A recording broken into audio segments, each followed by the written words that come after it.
Using Herbs Wisely, an Herbalist Approach with Kerri Bailey.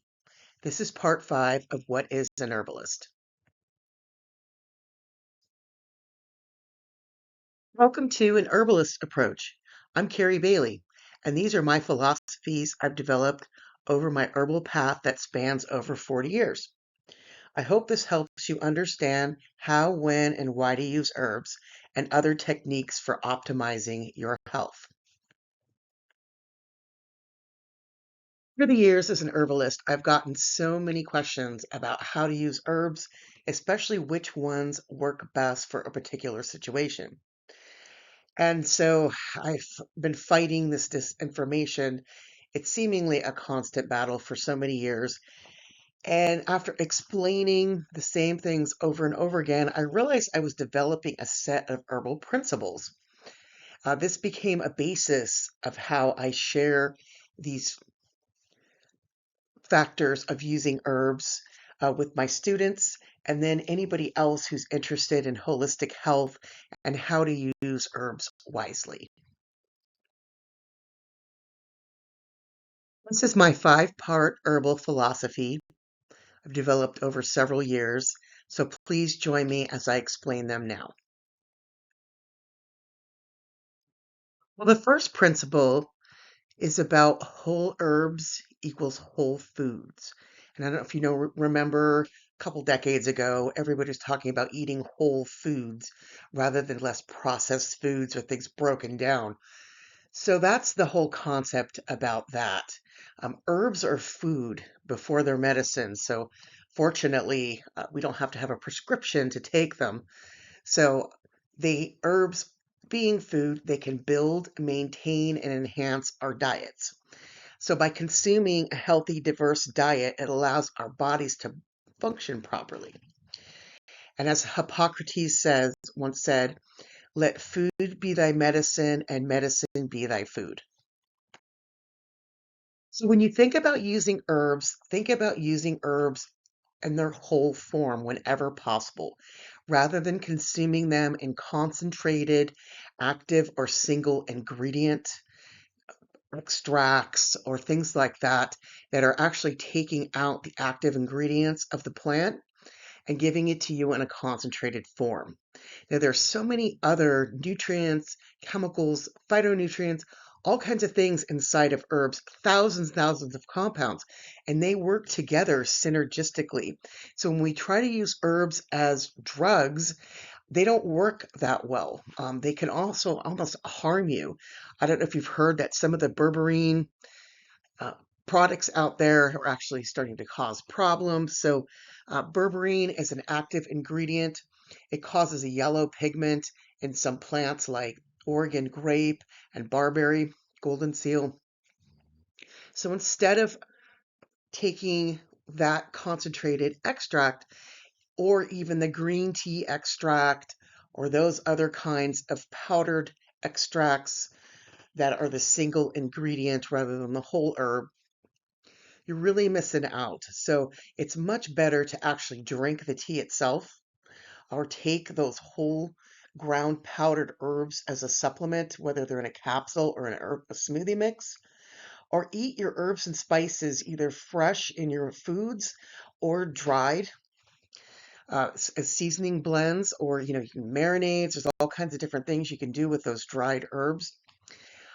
Or lastly, you can also use those herbs as whole herb extracts and tinctures. So if you think about vanilla extract, which is very yummy, it's something like that rather than taking out just a specific chemical and then extracting that.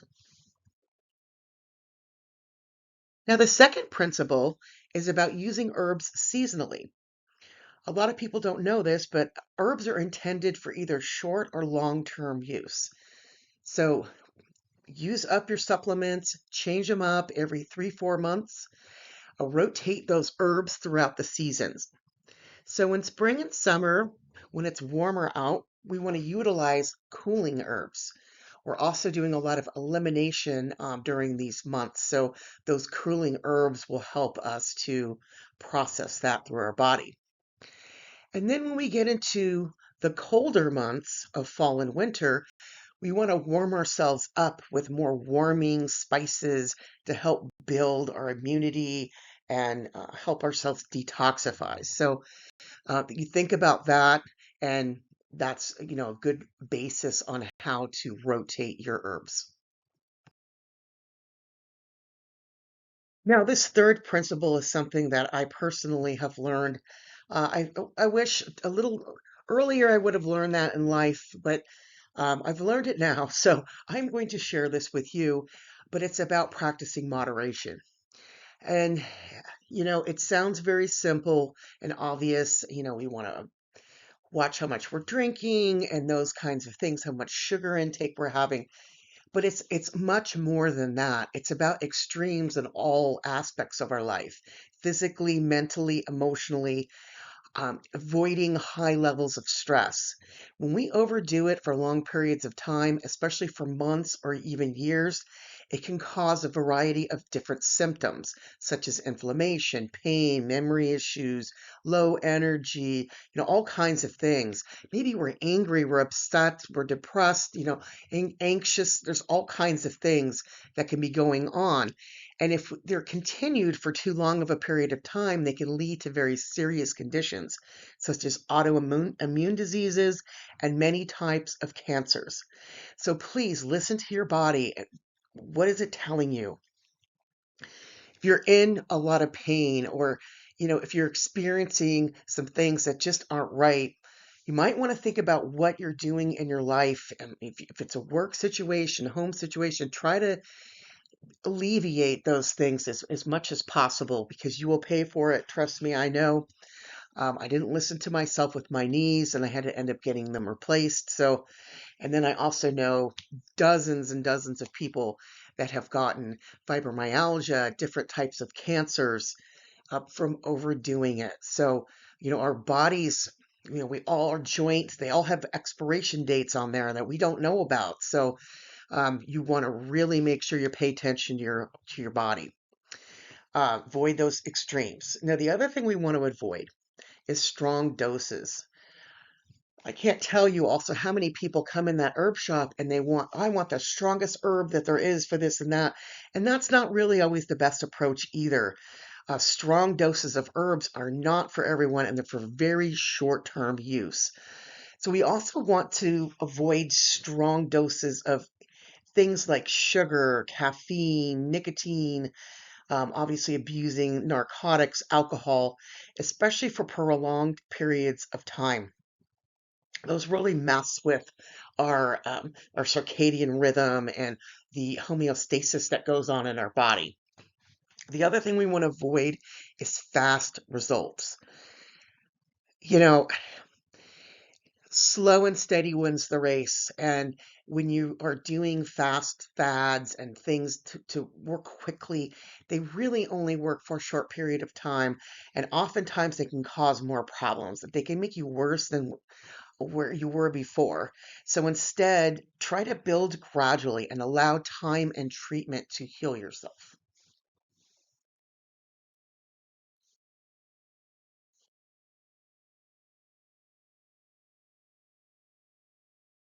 Now, bringing balance into your life is really going to be one great piece of medicine that you can give yourself. And balancing that circadian rhythm is one of the most important things that you can do. And your circadian rhythm is your body's 24-hour sleep wake cycle, and it affects our physical, mental, and behavioral aptitude. So, regular sleep is so important. It's also known, the circadian rhythm is also known as the body's clock.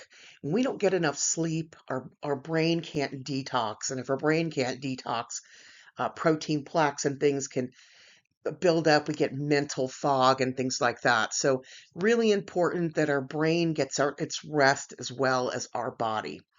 So, we want to focus on moderation within all aspects of our life. We want to learn how to maintain the balance of our circadian rhythm. Proper sleep, hydration, nutrition, they all go together. You practice cultivating a positive attitude that also helps focus you on being grounded. That also helps with moderation. Now, this fourth principle is kind of a recent principle that I've developed called feeding your tree. And I came up with it because I was coming up with a logo for a line of products, and Feed Your Tree is the name of the brand. And it's based on the tree of life and how, we change seasonally, and how we need to give ourselves or feed our tree or our body all the facets it needs every day to maintain a healthy lifestyle.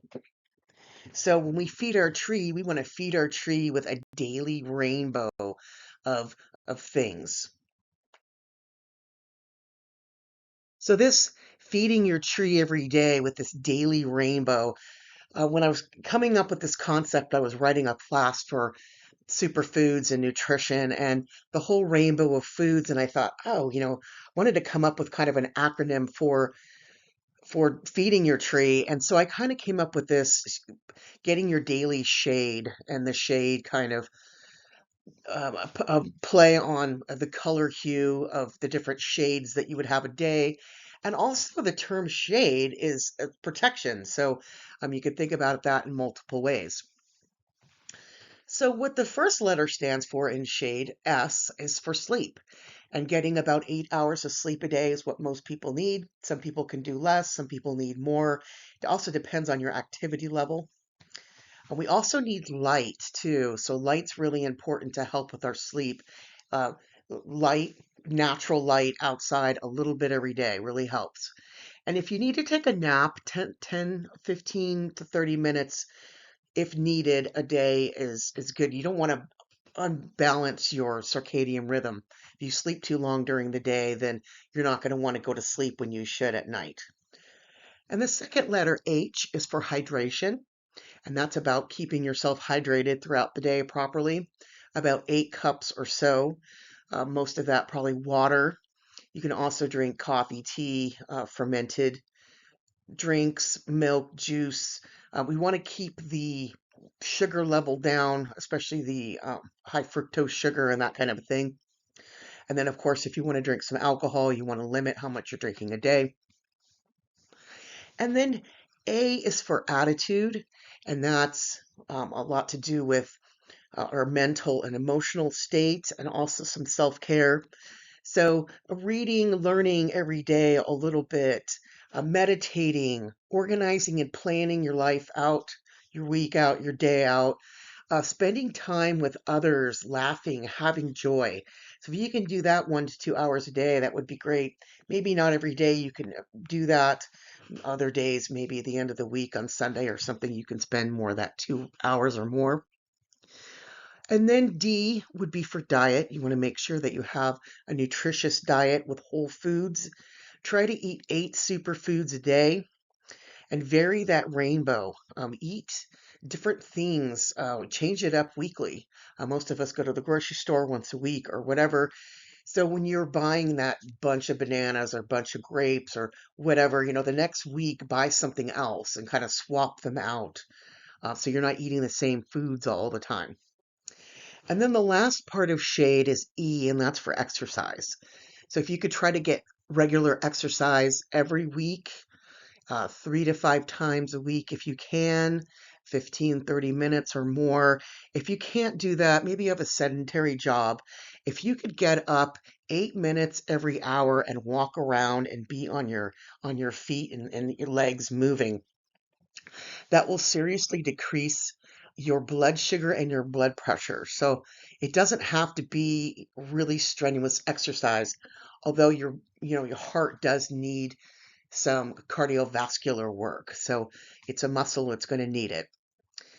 Yoga, stretching, also really important. So try to stagger out throughout the week, trying to get as much exercise as you can. And that's sort of my take on the daily rainbow, or getting your daily shade to feed your tree.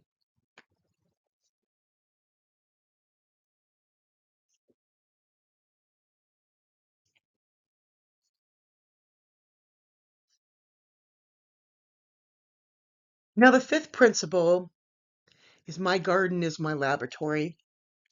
And being an avid gardener, I love being out in my greenhouse, in my garden, with my plants. I grow several different types of plants and herbs. I also make my own remedies, teas, seasoning blends, and I try to cook as many of our meals as I possibly can. I try to continue to experiment, making other different formulas, recipes, that kind of thing. I do a lot of writing and all that too. So I really try to broaden the things that I do. But even if you're not a gardener, whatever you do is putting your energy into what you create and consume. That's its own special kind of magic. So your laboratory might be in, your herbal room or somewhere else. It might also be out in your garden. But the point is to putting your energy into things that you're creating. It's a way to take charge of your health. You want to be an educated consumer, though. Look things up, make sure that something's right for you. But if you don't experiment, you're not going to know. So remember to grow, create, and experiment with herbs. Well, I wanted to thank you for joining me. This is the last section on what is an herbalist. This is an herbalist approach, and I would hope that you have a great day. You use herbs every day if you can. If you have any questions, you can find me on herbalelements.net. And remember to feed your tree every day.